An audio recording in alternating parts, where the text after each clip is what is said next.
Maaliwalas na araw sa inyong lahat. This is Sonia Mendoza again.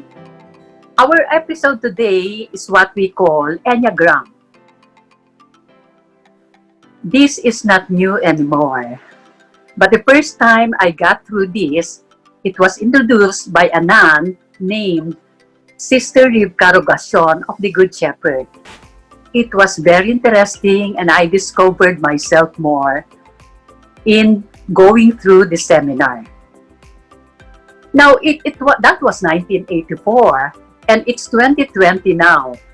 The big question is, how relevant, meaningful, and significant is this topic nowadays? I would say, yes, it still is because it is considered classic. Knowing oneself is no end. It's a continuous process. And being aware of ourselves while we are doing things, while we are relating with others, while we are doing our work, will be very helpful. We know that when we see things, we perceive things differently. And how we make choices will all depend on this. Whether we become happy, fulfilled, or sometimes regretful of what we said and what we did, will all depend on how we know ourselves and how we recognize and accept ourselves. So today, we invited two gentlemen from the On the Third Day Center, an ecumenical renewal and formation center. They are going to introduce to us or talk more, clarify more about this topic. We have invited Joel Tome, the program coordinator of OTTD, who's going to do the interview with our resource person, Joey Galvez, who is a certified faculty of Enneagram. Now, some of you may ask, what is this really? I will just share with you one of the definition. An author said it's fundamentally a psychological map of the 9 types of personality. So if Joel is ready, may we invite you to take it away? So we hope this afternoon can also become another maaliwalas na araw. Good day to everyone. Thank you for tuning in to this conversation about a very interesting topic about the Enneagram. My name is Joed. I am the program's coordinator of On the Third Day Renewal Information Center. And I'd like to introduce to you our resource person for this interview. His name is Joey Galvez. He's the first and by far the only certified Enneagram teacher of the Enneagram Institute here in the Philippines. He trained under Don Richard Riso and Russ Hudson of the Enneagram Institute. Joey has been teaching the Enneagram since 2004 and has given this as part of the Leadership Formation Program of Magna Anima Education Specialist Incorporated for principals, supervisors, and teachers of selected public schools. Joey is also a program associate for Enneagram trainings at the Emmaus Center for Psychospiritual Formation, and he has given the Enneagram to seminarians, priests, and religious, lay leaders, and formators of different religious orders and congregations. So welcome, Joey. Hi, Joel. How are you today? Great, and I'm happy to be here to share about the Enneagram. So tell us about the Enneagram. What is the Enneagram? The Enneagram is really about 9 personality types. And so really, most people know it as a typing tool. And as a typing tool, it helps us to get to know ourselves better, primarily through self-awareness and presence. Mm-hmm. Maybe to make it clearer, maybe we can use the metaphor of the Enneagram as a map and a path. So it is a map that describes 9 different personality archetypes or universal types.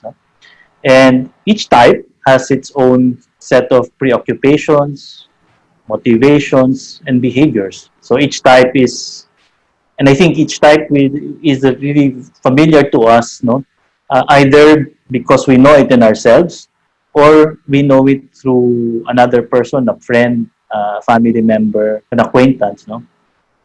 So, in a more spiritual language, no, the Enneagram are the 9 refractions of the divine light. No? So, let me just name the 9 types, no, and describe them a little bit. No? The Enneagram, it's fond of firstly grouping into triads or to threes. No? So, the first group, no, would be the instinctive types 8, 9, and 1. The second group will be the feeling center types 2, 3, and 4. And the last group will be the thinking center types 5, 6, and 7. No? The instinctive are body types, no, or gut types, no, and they are they are situated in the present. No, their orientation is the present because of the body, and they are really after autonomy. No, they want to have a say on what's going to happen here and now, not in the past, not in the future, but here and now. No? So type 8. It goes by the name challenger, no? But it's also known as leader, as boss, no? In other Enneagram schools, no? What's important to type it's really control. It's my way. No? I want to do it my way, and if you are against that, then we'll have a conflict and we'll fight. So, in contrast to the 9, no? The 9 is called the peacemaker or the mediator. What's important to the 9 is to have harmonious relationship, peace of mind. No? So the way they would assert themselves and to get autonomy is to withdraw. No? And in particular, to be passive-aggressive. No? So in contrast to the 8 is very active and very confrontational in getting its autonomy. The 9 would withdraw. No? And would push you back, and in a sense say that you can't touch me. No? Take the metaphor of a turtle. No? When it's confronted by its enemies, it will hide inside its shell and will get its autonomy, no? And will feel protected. Okay. So on the other hand, the type 1 is the reformer, and for some they call it the idealist, no? Because they have high standards for ethics, for ideals. And for the type 1, the way to get autonomy is to do the right thing. If I do the right thing, you can't complain, you can't touch me. So this is the way the 3 types, the instinctive types, would express this autonomy. Now, for the feeling center, the feeling center's preoccupation is for attention. That's what they seek, attention. Their orientation is on the past. No? It's not present. They often look at the past for their identities. No? And that's because we learn who we are from the stories or the narratives we hear about growing up. And for the type 2, they express this desire for attention by helping, by being generous, by giving. No? The type 3, on the other hand, called the achiever, or the performer, they get the attention by performing. If they do well, if they excel, then they are admired. So the admiration is a kind of attention that they like. And for the type 4, what they're looking for, again, in terms of attention, is to be different. No? I can be special, I can be unique. And that's how they get their attention. No? Now, if they don't get the attention, they become hostile. No? They become angry. On the other hand, the thinking center, they're all about logic, no? About being reasonable, no? And they're looking really for security. And they feel that the world is such a dangerous place and that they have to make sense out of it to be able to live. No? And so type 5 will withdraw from the world in order to study and understand and to make sense so that they can feel secure. If they know something, they will feel secure. No? It's like, and to them, this is a Bible truth. No? Knowledge is power. So the more they know, the more they have power. And for the type 6, it's really about making practical life decisions. No? What should I do? What do I need to know in order to survive this dangerous world? No? They usually are good at making plans, no? But making worst case scenarios. No? They try to see what could go wrong. If you're familiar with Murphy's Law, that's a very type 6. No, what could go wrong will go wrong, and they have to plan. No? So they like thinking centers like to plan to be able to feel secure in a dangerous world.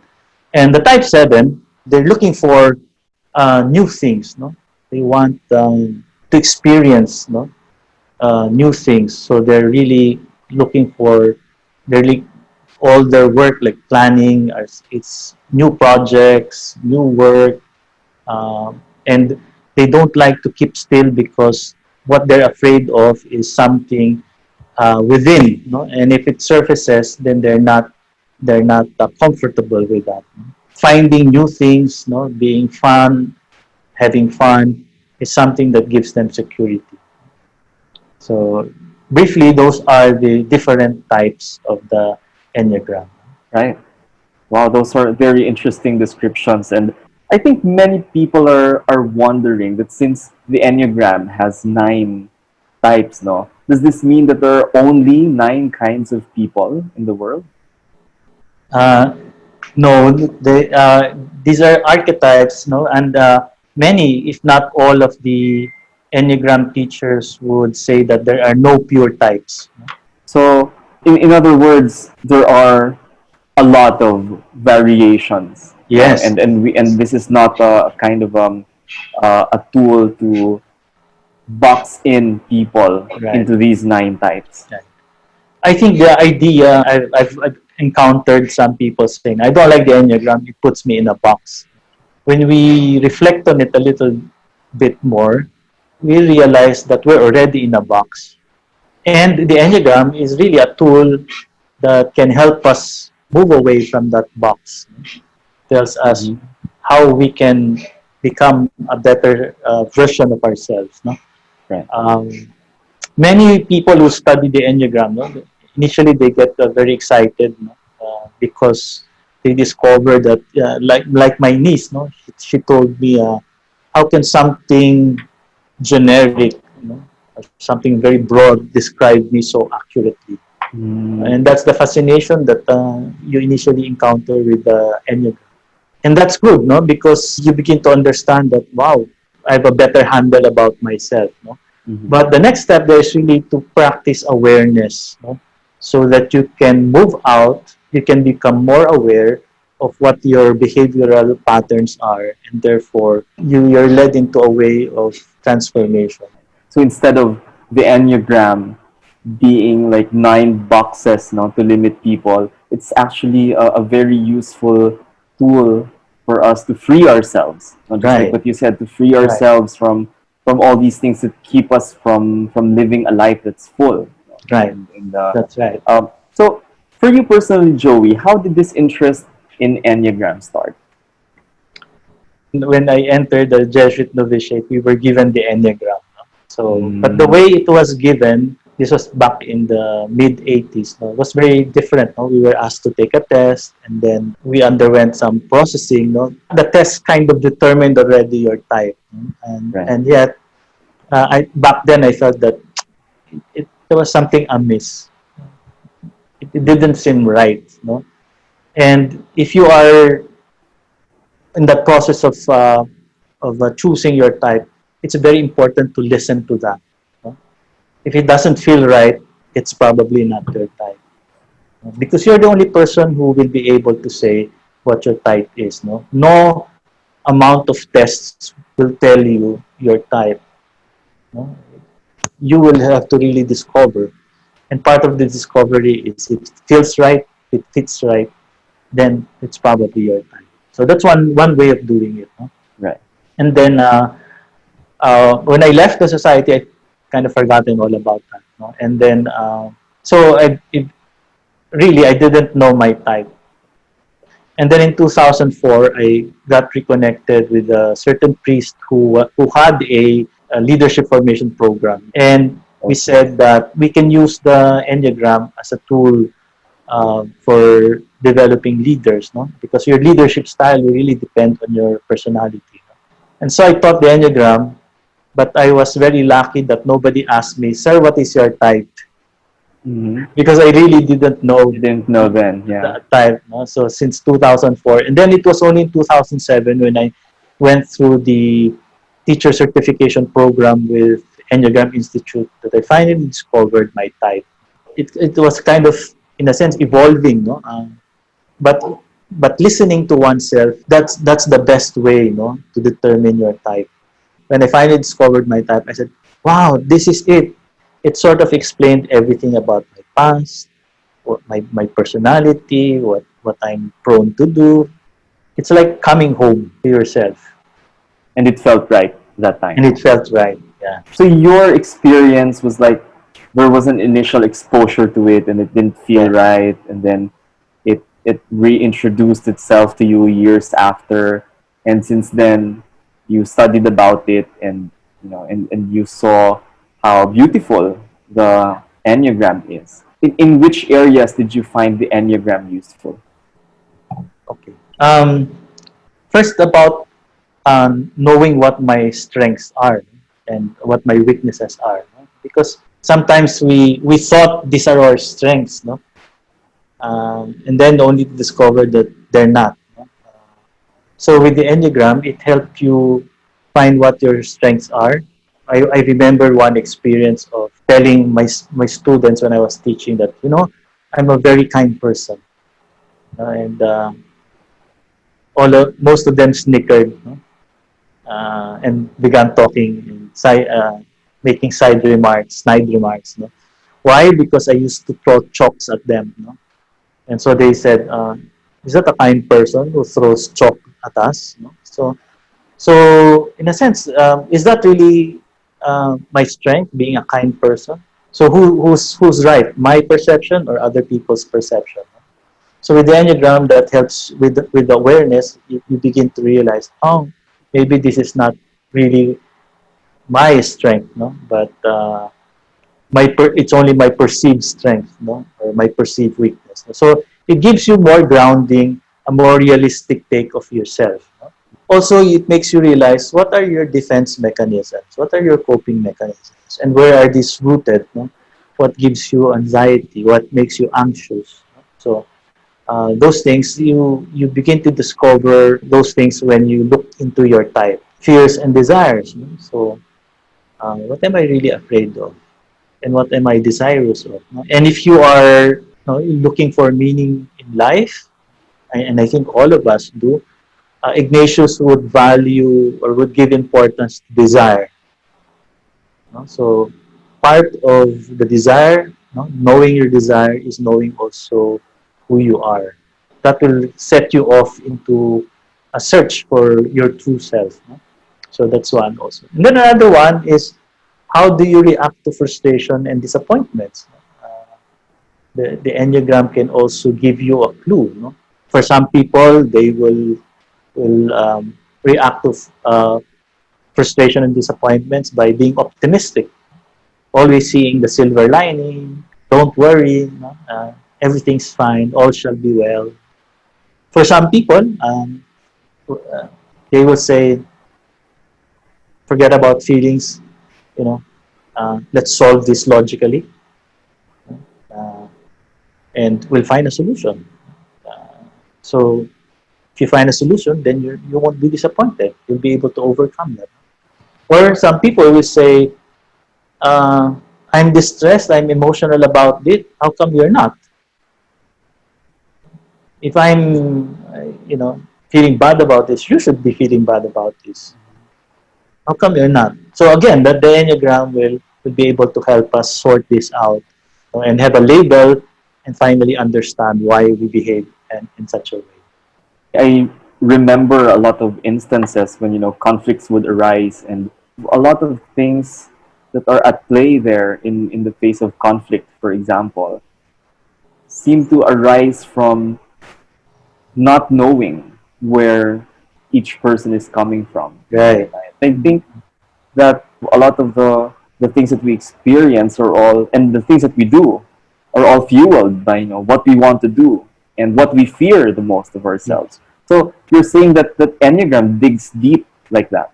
Yes. Many people, I think, focus too much on behavior when they type the Enneagram. No? And basically, that's what Enneagram tests do. No? And that's why I don't like taking tests to determine your type. No? Because certain behaviors are common to several types. No? So you can be misled into believing a certain type. No? But the Enneagram looks at behaviors and says, why are people behaving this way? So it moves a step back and goes to motivation. And that's why as far as I know, there are no tests that have been developed to determine motivations because motivations are internal to the person. The Enneagram digs in a little bit more. It takes another step backward and says, where are these motivations rooted? No? And these motivations are rooted really in the basic fear and desire. Mm-hmm. So if I'm able to determine what my basic fear and desire are, then I will be able to type myself accurately. Mm-hmm. And when I'm able to type myself accurately, then I will know what my type is, of course, but it can also point to something more. It can point to our true selves. And I remember Ross Hudson and Don Riso would always say, we are not our types.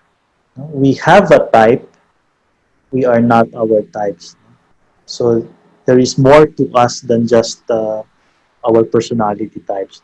And that's what Enneagram is really of value, to be able to move and to find our true selves. You were mentioning earlier that the basic fear and desire drives our motor or our behavior, and that's very true. In the Enneagram Institute, there is they have a teaching on the levels of development, and this is really only found in Enneagram Institute, and it really centers on how the basic fear and desire drives us from healthy, going down to average, and then becoming unhealthy. And it's very helpful, especially I think if you are doing transformation work, either through psychotherapy or through spiritual direction. So that's very helpful. The fact that the Enneagram really digs deep into going as far as really getting to know our own personal desires and our deepest fears. No, does that mean that there are a lot of going back to the past as well? Yes, part of the Enneagram process is really like a mining operation. It wants to dig into the past. So not so much to to wallow in it, but really to understand it, to understand um, how our past has a bearing on our present behavior. No?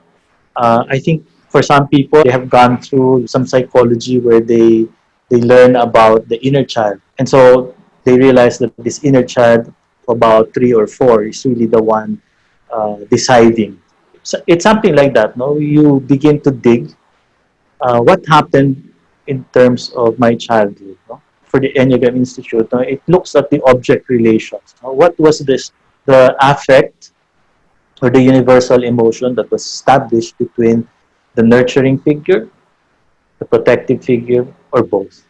Right. So So the mining operation, just like what you said, is not to refresh old wounds, no, yes, but to probably gather the lessons that right. that are there. Joey, you mentioned about the Enneagram as a way for people to get to know their true self. Can you tell us more about that? Okay. It's funny because certain people will say that in order to find our true self. No? And when you say that, implicitly there is a false self. No? Mm-hmm. And we normally associate the personality with the false self. No? And for many, I think the idea was to destroy, no, the false self in order to move to the true self. No? Mm-hmm. And the Enneagram is saying that may be too much. No? I don't think you need to destroy the false self or the personality, because personality is part and parcel of the true self. So if you destroy it, you probably destroy also the true self. No? Right. Because the theory of the Enneagram is we are born with with in the image and likeness of God, no, essence qualities. No? And that's why I mentioned earlier that these are the 9 refractions of the divine light. Mm-hmm. But somehow along the way, as we were growing up, we had challenges. No, we experienced maybe traumas, we experienced abandonment, or we were frustrated with the kind of nurturing or the kind of holding environment we had was not safe. No? And so we had to develop a survival method, a coping mechanism or a defense mechanism. And that kind of covered the essence qualities. And as children, we really did not have any consciousness about what is his essence quality. We only grew up knowing that we have a personality, okay, and we need to do something to prove that our self-worth, that to prove that we are lovable, you know, and that we have value. And oftentimes the narrative that we discover about our identity, about our false self, is very negative.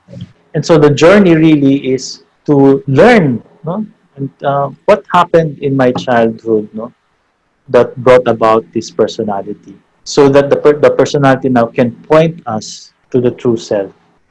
It's a kind of journey home, no?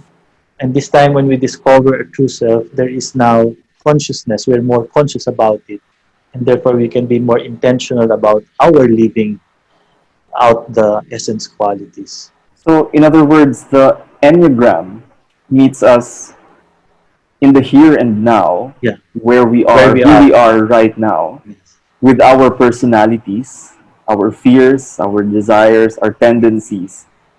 And then it brings us towards a deeper knowing of ourselves, towards Correct. the true self that you were Correct. talking about. Yes. And in the process, it's not so much about deciding that who I am and all these things that make up who I am right now are bad or not helpful, but actually making use of them for us to get to know ourselves better in a deeper sense.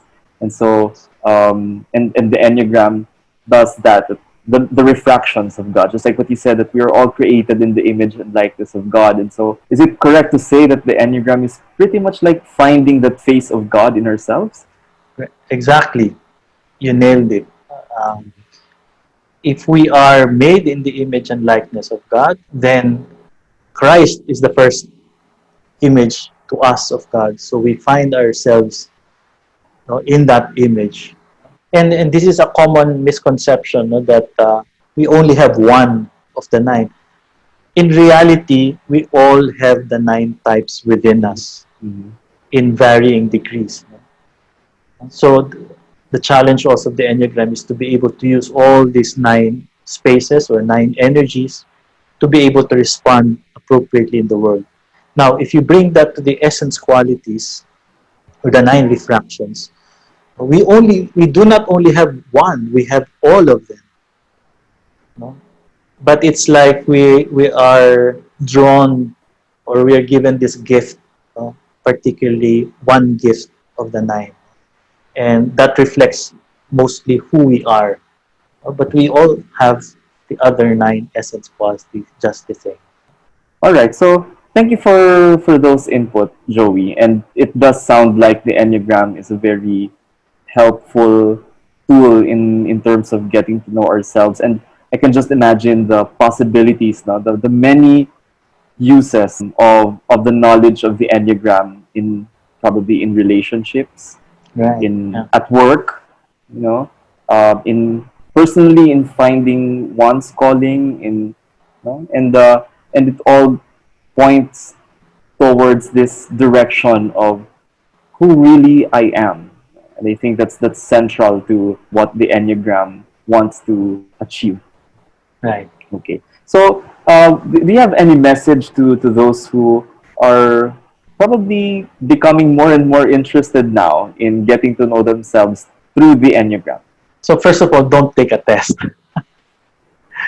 Don't Okay. take many of the online tests are bogus. No? Why would you let a test determine your personality or your identity? No? Tests should only confirm, no, what you already know, or what you will know through self-discovery. And the journey, I think, it's not just getting to the end, but the journey itself, no, allows you to get to know yourself more. I would recommend, no, if you can get attend a workshop, that will be very helpful. No, a workshop that will lead you slowly and gradually into self-discovery. And of course, the journey will not end after the workshop. It's a continuing process. But at least it already sets you off towards a direction. That for me is will be very helpful for those who are interested seriously, thinking of how the Enneagram can be put to good use. No? In other words, you recommend that the person will really be the one to determine, Right. and not for tests or other people to tell them who they really are. Yes. Don't let your spiritual director or your mentor or your guidance counselor or your therapist tell you're a type 4. Simply not the way. Okay. So thank you so much, Joey, for this wonderful conversation. And we hope that we have somehow gave justice to Enneagram, no? As a very useful tool in getting to our of journeying to our true self. And we hope that a lot of people can be inspired to get to know themselves better in whichever way. No? Yes. But just the invitation to try to get to know ourselves a little deeper and see what we can find there. Yes. All right. So thank you, Joey. Thank Thank you you, so Joey. much. Until next time, have a great Okay. day. Wow. Joed and Joey, I appreciate the way you discuss it. I appreciate the way you gave examples and the questioning of Joed. Let me point out two things that for me very important. One is some persons may not like Enneagram because they see it as if they are being put into a box. And Joey said, actually, if we take a look on it more deeply, we are already in a box. But the point is, using this tool can help us get away from it. And then, I remember what you said, something like, your niece said, wow, this is generic, this topic is broad, and yet it gave me an accurate perception of myself. As you prescribe, it's really true that we need to listen to ourselves more. Take a look on our behavioral patterns. Maybe we can re-examine some of our anxiety, fears, and maybe our desires and motivations. It could really lead us to something that we may say, Eureka, I found it. At last, some things that I wonder about why things happen, why I think this way, why I behave this way, it will give me an idea on, oh, yeah, maybe it's really something within me that says, yeah, it is okay. Then I have to sit down more and think how best I can reflect more and do something about my perception, the way I see things, the way I behave. Truly, what choices we make will depend on how aware we are and how we recognize ourselves and accept. As Joey was saying, it is really good to listen to oneself. It is as if coming home. And with that, I suppose the light is brighter and it gives us better way of threading and interacting with the events in our lives every day. So with this, I thank you very much, the two gentlemen from On the Third Day Center, who are continuously giving this topic and other wonderful topics that may help a person to grow further. Thank you very much. Viewers, we hope to see you again next time. With this, we would like to say, maaliwalas na araw sa inyong lahat. Bye!